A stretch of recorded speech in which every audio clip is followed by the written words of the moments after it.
the podcast presented by Bet365. We are part of the Volume Podcast Network, live from our Tommy John home studios. I am Chad Millman, Chief Content Officer of the Action Network. This is our Sunday night episode in which we review the Faves 5 picks we put into the contest, discuss why we left some games out, preview the early lines we already like for week 6. I'm joined, as always, by my co-host, my companion, my compadre, my BFF, professional bettor. Hello, Simon. Hi, Chad. Dude.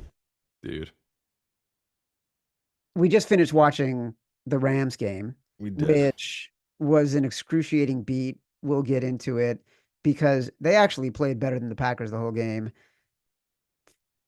Goddamn kickers. Idiot kickers. What an insane, ugly, infuriating, tense, exhausting end to all 3 games we had in our early and late window that we put in the contest. Don't forget, we have the Steelers -2.5 tonight, New Orleans +5.5 tomorrow. In these games, there has been a cavalcade of bad quarterback play from quarterbacks we almost always can count on, befuddling, idiotic play calling from coaches, ultimately a 1-2 start in games in which it looked like we could have gone 3-0, we could have gone 2-1, we could have gone 0-3. It could have been 1-2 with a different combination of games. We'll break it all down. If you believe you could beat our picks this season, be our guest. Let us pay you $40,000. Sign up for at favorites.actionnetwork.com. Catch every episode of the Favorites live on YouTube. For those enjoying on YouTube, don't forget to give us a like and subscribe to the Action Network YouTube page. I am as tongue-tied about these reads as I am about what happened on the field today. As a reminder, the Favorites podcast is presented by Bet365, and now new Bet365 customers get $200 in bonus bets when you bet $5. Sign up using promo code Favorites, deposit $10, and place a bet for $5 to get $200 in bonus bets. Those bonus bets can be used on spreads, totals, player props, futures, and more. Whatever the moment, it's never ordinary at Bet365. Must be 21 or older and present in Arizona, Colorado, Indiana, Iowa, Louisiana, North Carolina, New Jersey, Ohio, Pennsylvania, Virginia, or 18 and older in Kentucky. Gambling problem? Call 1-800-GAMBLER or 1-800-BETS-OFF in Iowa. Terms, conditions, restrictions apply. Maybe I'm like losing it right now because my brain is melted from some of the games today. Here's a little stat.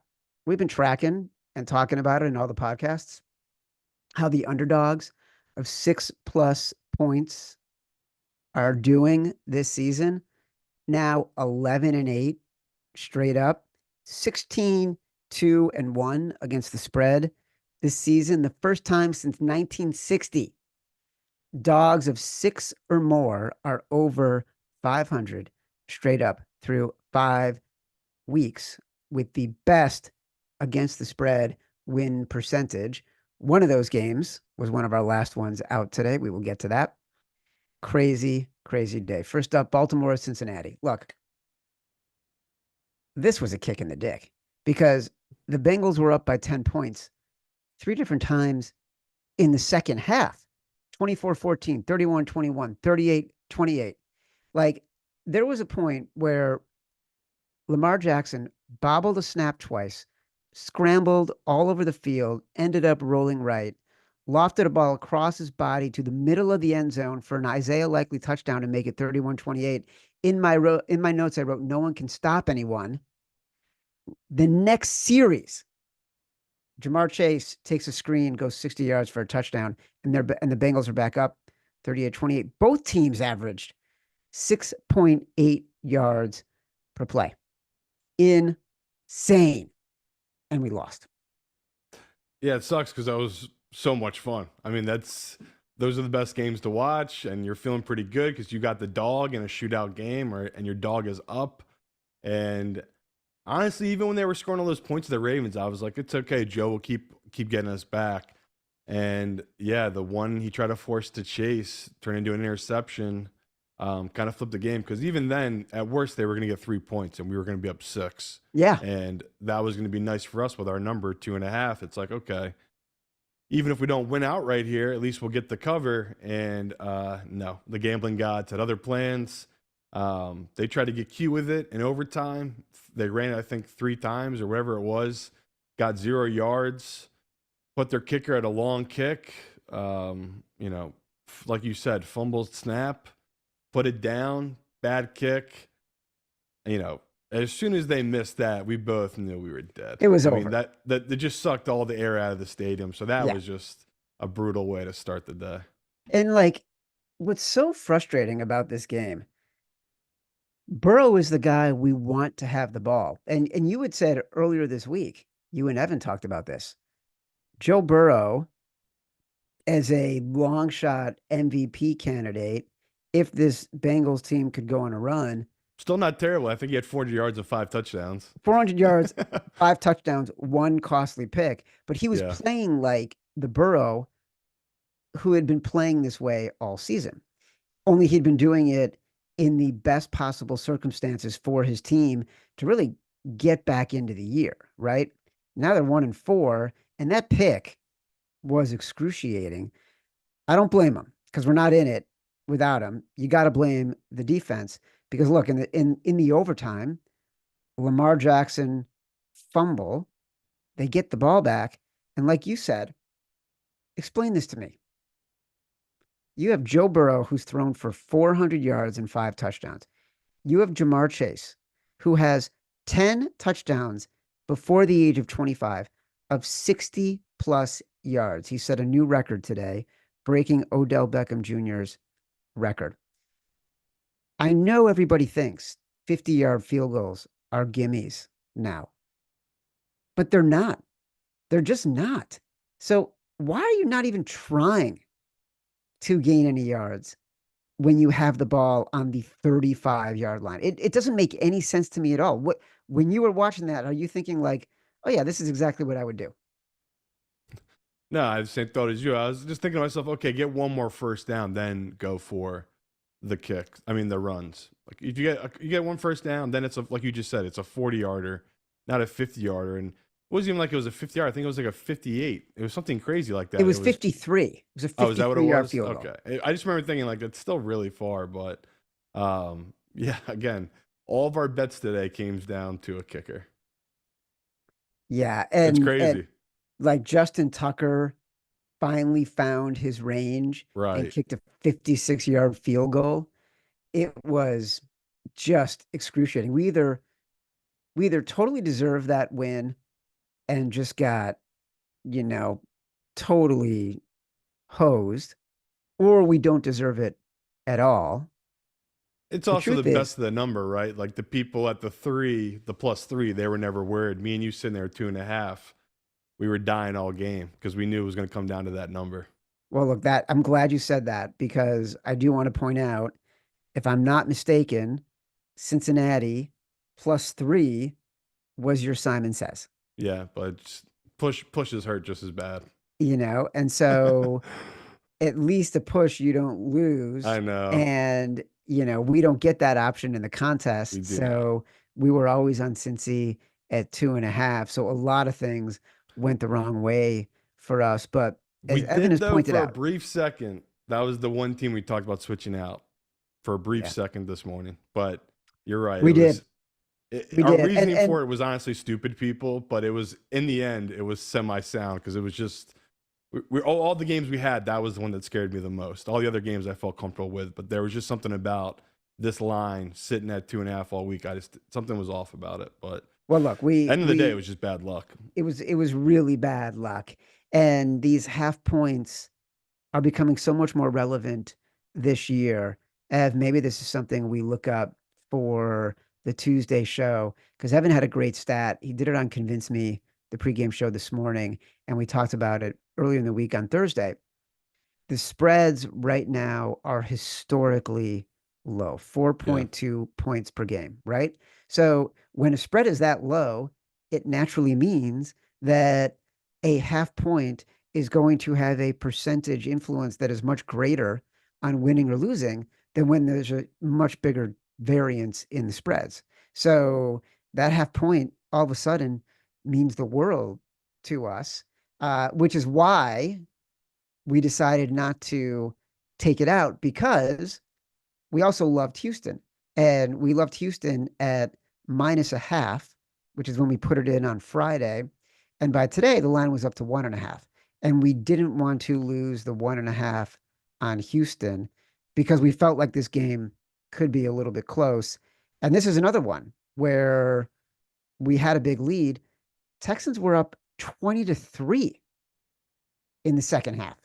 And then just slowly but surely, they let it bleed away. What were you thinking when we were watching that game? That was like that game was dead. We should have lost that game. Yes. CJ, he whatever they talked about at halftime, they came out with a game plan. He looked totally uncomfortable, totally lost once Nico Collins left that game. Like Yes. something shifted in that offense where he just did not feel comfortable anymore.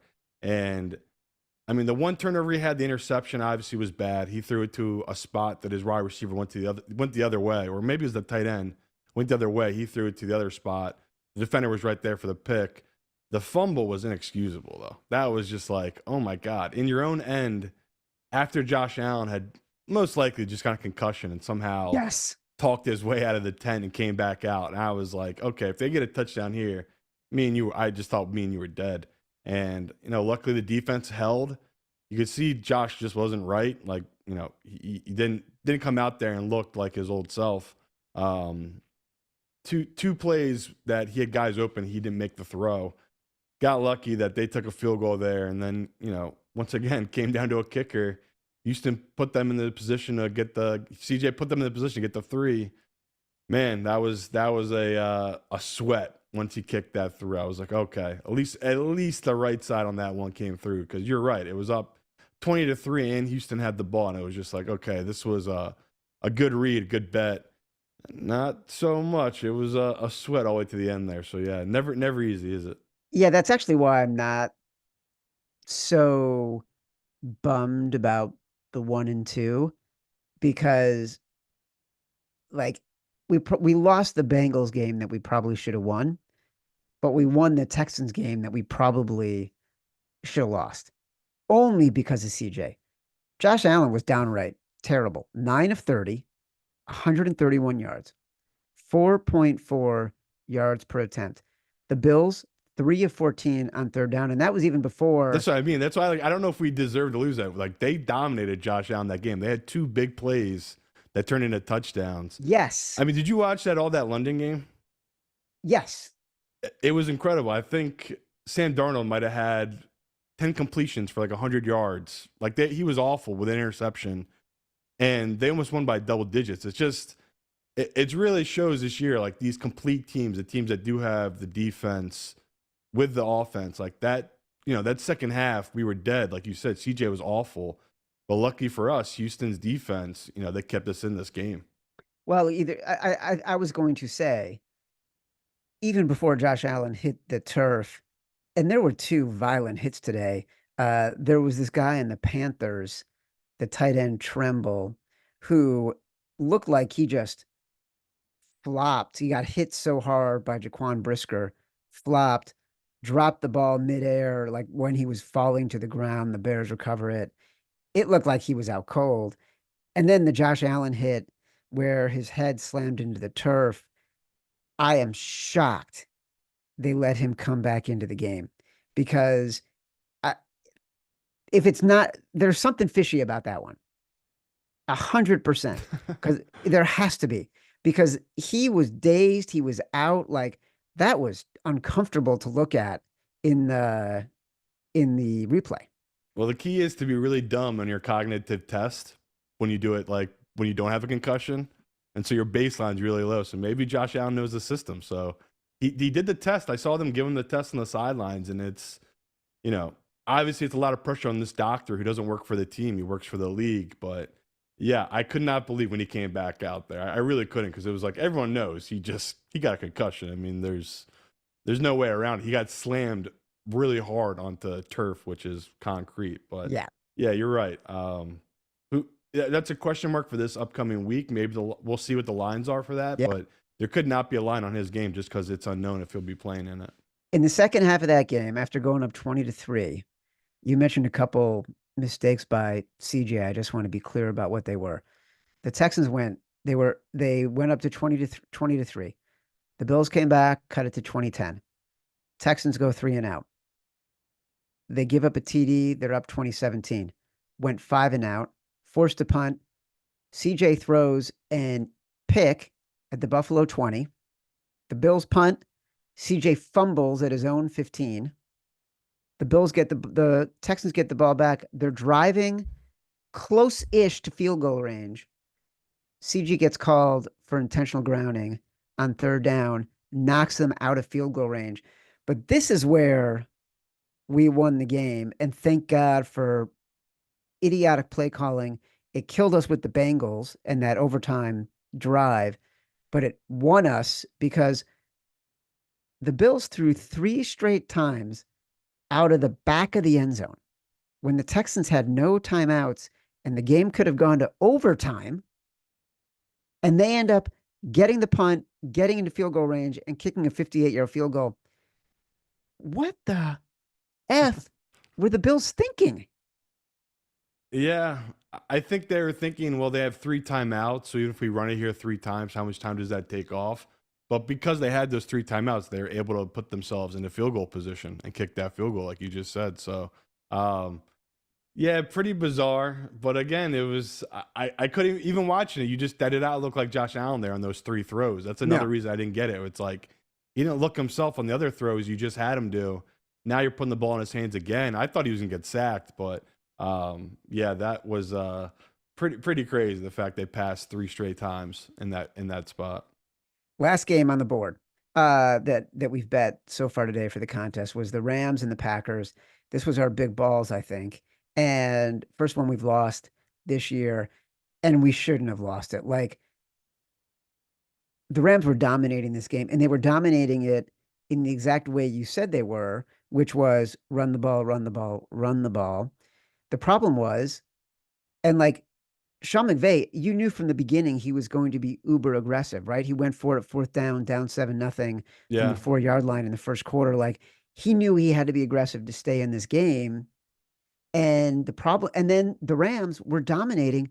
They had 20 plays on the Packers side of the field in the first half. They had 13 points. One of them was a pick 6. So, like, they just couldn't finish. And of course, goddamn kicker mixed an extra point. That basically is the reason we lost this bet. And we both knew, right? We've been betting long enough. As soon as you miss that, it's like, all right, now you need a lot of things to break your way to make up for that point. Because that's how it is when you bet these dogs. But you're right. In that first half, I was like, this should be 21-10. Like, they dominated it. And, they come out. This is on my main TV. They have a great drive. I think it's down to the 25, and Williams fumbles for the Rams. So, again, they're 13-10 drive in the field, probably at least going to get 3 there. They fumble. It's like 3-4 plays, Green Bay, big plays, goes down the field, score another touchdown. And that was my fear, was we couldn't have Stafford playing from behind with this team. We needed them to keep running the ball, and that's when they were going to be dominant in this game. Once he got behind, he needs to start making big plays. That's where Stafford kind of, throws it up for people, and that's what he did, right? He had a bad turnover. So, yeah, it's... Next series had a bad turnover. Again, in the Packers side of the field. Like, they just couldn't close it out.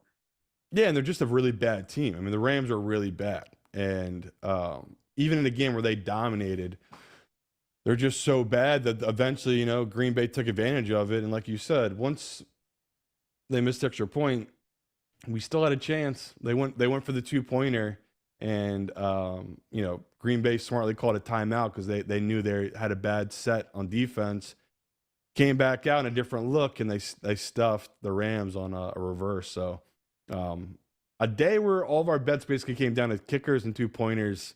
We're 1-2 right now, which is brutal, but it's also a day where it's like we easily could have been 3-0. So it's like, try not to get too upset, overreact to it. Um, the biggest one, though, I mean, if you're ready to get to it, was just thank God Houston covered, because I would have been a real jackass if we were 0-3 right now when I made you switch out Arizona. Yeah, well, look, thank God we didn't put in the Raiders. We didn't put in the No, Bears. we're never going to, though, We because it were was never two and a going half to. contest. And I'm proud of us actually that we didn't take the bait on the Browns at 3.5 Or because Seattle, because I historically, remember you like Seattle and the Browns, and both of them I like. Not that I talked you off it, I was just like, I bet Washington at 3. I had no read on that one. And then Seattle, I was just like, there's something fishy about this line. No neighbors.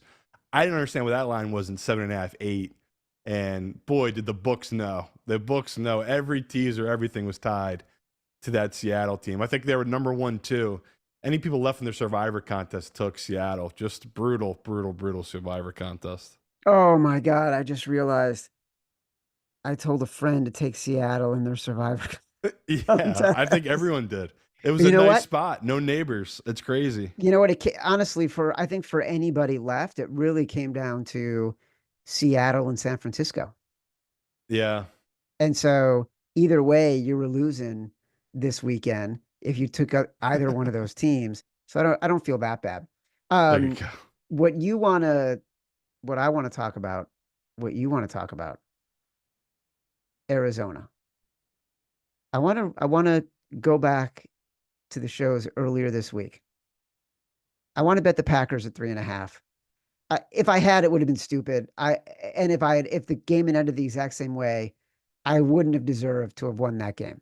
Those are the best when you do win those. I mean, the ones you Right. don't deserve. That's But a your great feeling. comment to me was, don't get cocky. Yeah, And then I it's said true. to you, we got to bet Arizona 7.5. We have to bet Arizona 7.5. These are the numbers we play. And then, quote, this is what we do. I feel like you got bullied. I You got didn't bullied though. on the I Niners. I saw their reasoning, and again, when you had a blocked field goal for a touchdown and then a pick off, Kyler, and it's 23-10, you get it. You're like, okay, this is why so many people were warning me about that number and to stay away. But what they don't understand is in the year of 2024, if you're a 7-point dog, you're gonna win outright. Don't really matter if you get a block kick. The other team's kicker is gonna break his leg, and it's gonna change the whole dynamic. I don't think they scored a single point after that field goal made by their punter. Like the They punter kicked didn't. it, I think they got it to 23 points, and I don't think the 49ers scored the rest of the game. It was why we love, like you said, why we love betting these stupid ugly dogs. It's like the 49ers didn't play that well. The Cardinals were getting really unlucky. And then eventually they kept at it and the tide flipped. And then it just got really stupid and wonky once the kicker went out. And it was like, okay, they have a chance to somehow figure out a way to win this game outright. Yeah, that's a bad loss for the 49ers, right? A 10-point lead. Might have been the fourth quarter Yeah. at home, and you blow that one. But yeah, kudos to you. It's just Kyler definitely played better than he had the previous 3-4 weeks, probably since week 2. Trey McBride. And that was a game they needed, because people like me and a lot of other people are just like, especially when they were getting blown out, it's just like Kyler, he's so inconsistent. But when he's on and he's running the ball, like when he's using his legs as a threat, the team is so different. And that's why I don't get why some weeks he does and some weeks he doesn't, where it's like against the Commanders, I think he rushed for 5 yards. Might have been the second play of the game against the 49ers. He ran for that 50-yard touchdown. It's like that's his weapon. The team needs to use it more. So, yeah, someone, and you as well, that bet futures market on this Cardinals team definitely needed that one in a big way. Trey McBride, one of the reasons why we liked the Cardinals this week and that we felt Kyler could be more consistent was because of Trey McBride coming back for the first time in a few weeks. And look, he had a massive play to start the game. He was a great security blanket for Kyler on a bunch of plays. 9 targets, 6 catches, 53 yards. This was the Cardinals team, to me, at their best. We do have to worry a little bit about a couple things here before we get into the lines. Just looking back at some of these teams, how worried are we about CJ Stroud? he is not playing well. No. And all the magic that he had last year on third downs seems to have disappeared. Maybe it's Nico Collins, maybe it's Tank Dell, maybe it's Joe Mixon, but they've won games. They're 4-1. Either they're better than we think, or they're a winning team that is winning ugly despite not playing well and beating good teams, or they're getting really lucky and they're going to get their comeuppance. And CJ is struggling and having a hard time seeing the same things he saw last year. A little bit, but I mean, you talked about it coming in the year. Why I was just telling people, I ended up giving in and did bet the over on I think it was 9.5 or maybe 10 for this Houston team. But my whole reason for being cautious was teams adjust. They watch the tape from the last year and they figure out, okay, what does this QB not like to do, and what does he really like to do and excel at, and they forced him against that. So, you can see how teams are playing him. They're shielding it to that he can't roll out to his right to throw the ball on the move anymore, right? They kind of let the defenders go way outside on the pass rush so that he's forced to the other side to throw across his body, which he doesn't look like he's comfortable with doing. But as a whole, I think, there's a lot of things in Houston offense that feels like it's stupid, like the play calling wise. And, maybe I have to go back and watch more of it, but, it's hard to criticize a team that's 4-1, but you're right. It's like, it's a 4-1 that feels like they're very lucky to be 4-1, where they've had some things break their way, not just Gives a this little past game. Eagles 4-1 like last year. Remember when the Eagles kept winning and winning and winning Yeah. and then got exposed, and like Jalen Hurts wasn't quite the quarterback he was the year before. There was something missing, but they were a good team that were getting the right bounces. It feels a little inflated to me.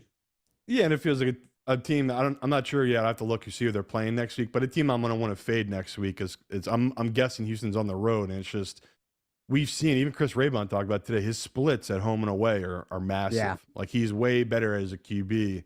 Not just last year, but it's continued into this season. He's struggled on the road this season. So, yeah, I think you're right bringing that up. Where it's like I told you, the biggest thing I noticed though was the Nico Collins thing. They looked like a completely different offense, and Yes. obviously you take away his number one running back in Joe Mixon. Now you're taking away Nico Collins. Yeah, a second-year quarterback is going to struggle a little bit, right? He's lost two big pieces to his success. So we'll see what their status is for the upcoming week. But I can tell you right now, I'm probably going to be betting against Houston. It's just that they don't. It's kind of like the Chiefs thing. They just don't look right, and the books knows the public are going to keep coming in on this team, so they can keep bumping up. I mean, that was their first cover of the year, right? Yep. And you said it best too. Like when it was plus 1.5, when me and you were betting it pretty hard, I was feeling pretty good about Houston. When they flipped to a favorite, Didn't it like made it. me a little uneasy. So, yeah, there you go. They never make it easy. No. In the perfect spot where you'd want to fade Houston, they're going to go on the road as 7-point favorites at the New England Patriots. Yeah, God, that's So, gross.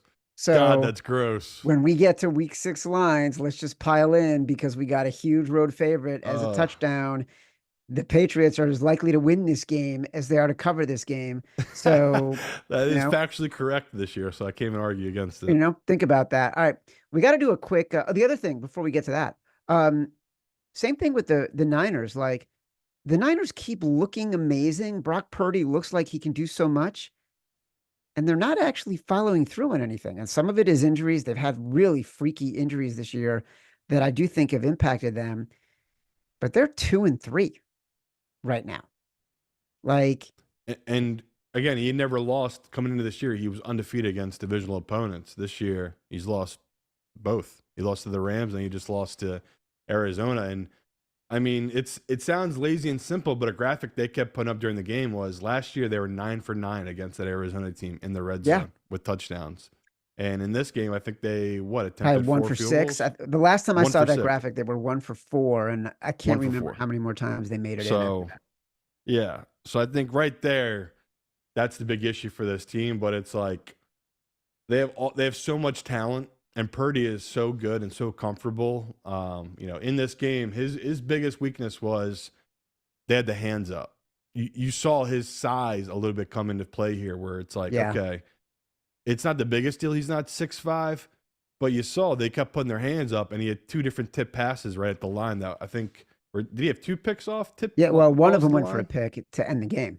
Right, the one at the end of the game. So, yeah. Other than that, though, Purdy, man, he's really good. He is a gamer. Like, he has a couple big time throws that you're just like, wow. But you're right. Something's a little off with this 49ers team, but it's so early in the year. It's like, as long as they can keep treading water, no team's going to want to have to play them in the playoffs. There's just so much talent for that team across the board. All right, so you reminded me earlier today we forgot to give our Scooch roulette picks on Thursday. Yeah, do we have producers on this show? Wow. Violence. Oh No, my I'm kidding. God. I couldn't believe that we forgot it. People were freaking out. They're like, you guys didn't do Scooch. I was like, what? They let us not do Scooch roulette? That is, it's actually on me. It's in the script. And like the end of that show on Thursday, this is the second time where I've missed something in the script. I think I need to do a better job of creating the sections so I don't skip over it. Cause sometimes I'm like talking to you, we're talking, I'm scrolling up in the script and I forget it. I did it with your biggest bets, I think earlier in the year too. So now I've got a very specific, I'll remember. It's my mistake. Don't blame the producers. It's on me. I'm the host. Okay. I was the only one that brought it up, though. No one mentioned it the entire time. You didn't mention it. They didn't mention it. I didn't mention it. No. Well, that's bad producing. The guy with the crippling drug problem somehow remembered we forgot Scooch roulette. Hey, Simon. I can prove that we have producers on it because no one will hear any of this part. So, so don't worry about it. Thank God it's live. All right. Quick Scooch roulette because we did forget to include this in our last episode. We did.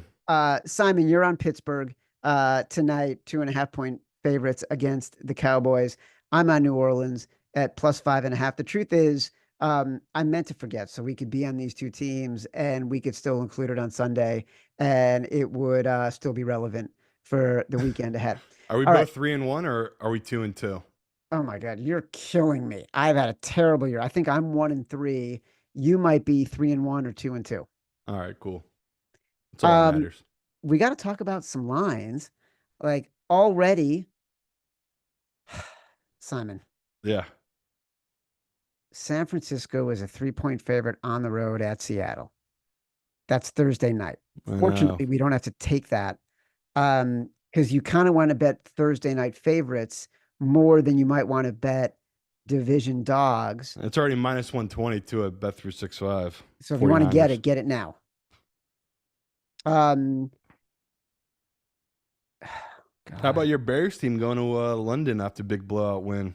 And the Bears are 1.5-point favorites. These London teams. Usually I take the favorites, but aren't we supposed to take the Jags at plus money before they flip to a favorite? Do you think that's what's going to happen? I do, but we'll see. That's a tricky one just because the Bears, they just look so good defensively right now. Well, we don't have to rush. Like the Bears do look amazing defensively. I'm grabbing the plus 115, plus 120 right now on the Jaguars money line, just in case they do flip to a favorite. Okay. All right. I don't mind that. I'm looking at the board right now.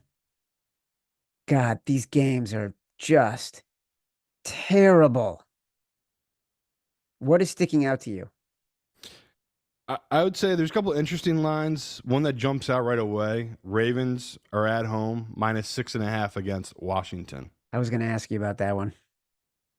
How do we not bet Washington? Like, that's the scariest part. The books put these numbers, and it's like they know exactly what I want to do, professionals want to do, and what the betting public wants to do. And the betting public right now is like, give me all I can on the Commanders team. This Ravens defense seems like they can't stop really good offenses, right? We've seen it time and time again now. So that's an interesting number. That's a lot of respect to a Ravens team.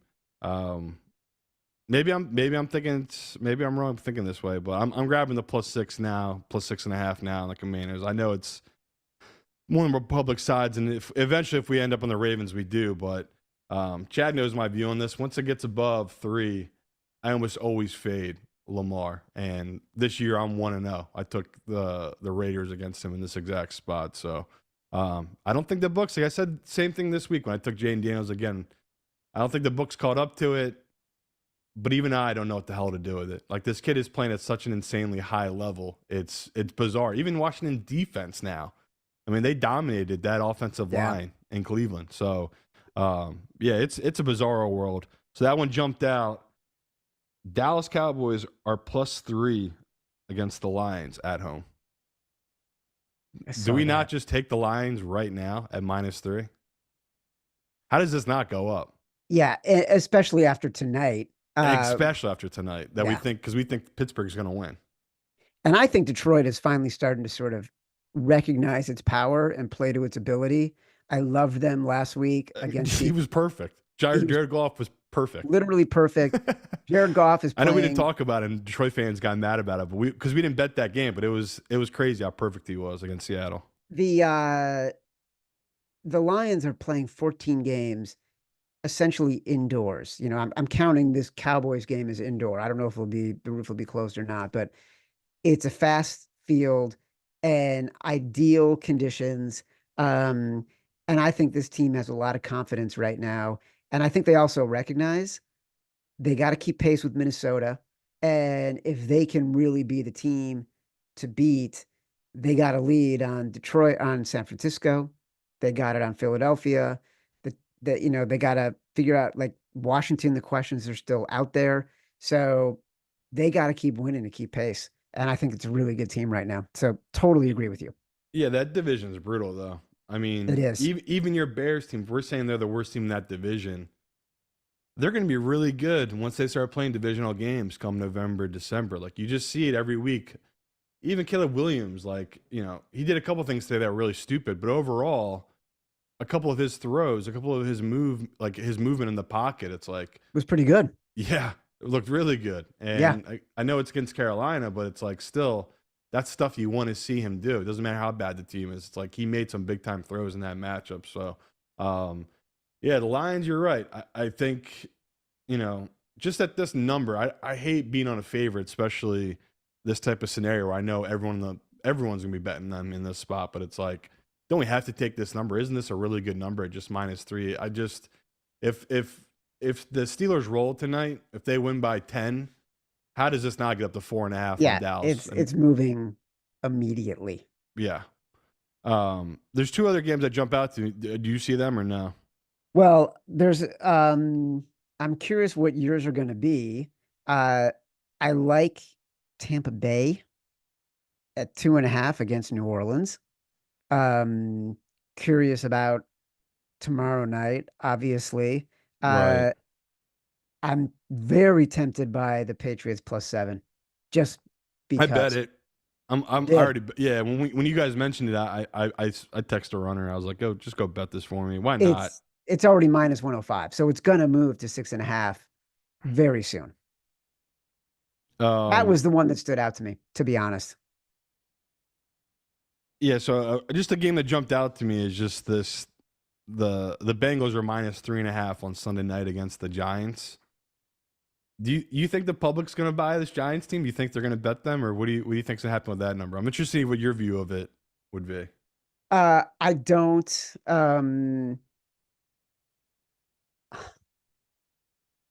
a good question.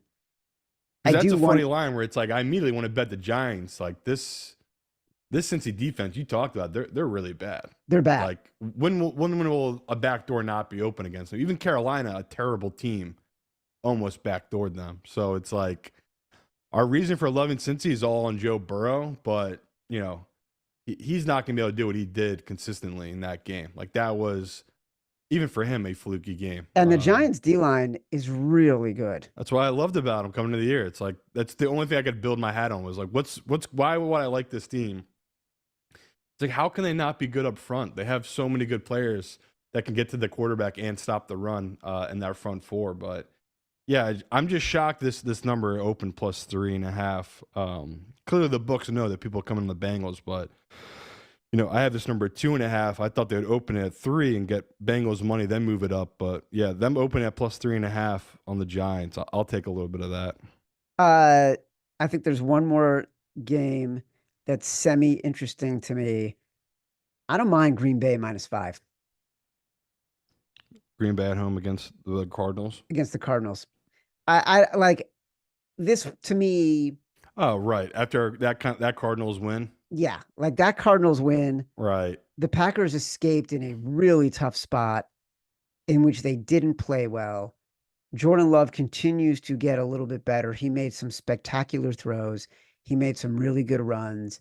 The Packers defense continues to be opportunistic. The Cardinals continue to be the kind of team that makes mistakes and puts themselves in position to have other teams be opportunistic against them.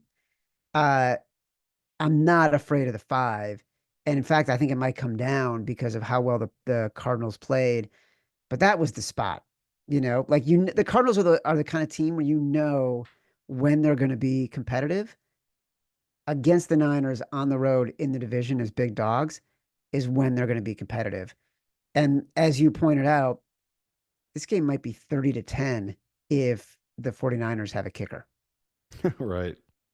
Yeah, that's interesting. They opened at a 5-point dog in that spot. So yeah, it seems like the books are giving a little bit more respect out to this Packers team. I mean, you're right. I could see this. You think it'll go up? It could. I'm trying to think right now if this is going to be a big side, but that the public really likes. But I think if you bet Green Bay, aren't you feeling like you got away with one there, like we talked about? Totally. That's what I mean. Yeah. So it could go down, but I think I'm going to like Green Bay this week. Just eyeballing it right now. Like we get to Tuesday, and I'm probably going to have a different opinion. Well, to clean it up, this is the 4 bets I'm on. I took the Giants home dog plus 3.5. Taking the Lions on the road -3 against the Cowboys. Taking Washington plus 6.5 on the road against the Ravens. And I think Chad's joining me. We're both taking the Patriots plus 7. We are. That's what's happening. A lot of early bets. As a reminder, the Favorites podcast is presented by Bet365, and now new Bet365 customers get $200 in bonus bets when you bet $5. Sign up using promo code Favorites, deposit $10, and place a bet for $5 to get $200 in bonus bets.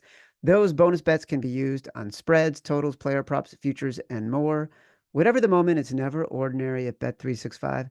Must be 21 or older and present in Arizona, Colorado, Indiana, Iowa, Louisiana, North Carolina, New Jersey, Ohio, Pennsylvania, Virginia, or 18 and older in Kentucky. Gambling problem? Call 1-800-GAMBLER or 1-800-BETS-OFF in Iowa. Terms, conditions, restrictions apply. Catch our next episode of The Favorites live on Tuesday at 1:30 p.m. Eastern on Action Network's YouTube channel. We'll cover the whole NFL Week 6 board and announce our Week 5 contest winner. Download us from Spotify, Apple Pods, wherever you get your pods. Rate, review, subscribe. Leave us 5 stars. Say whatever you want. Feedback is a gift. Till Tuesday. Love you.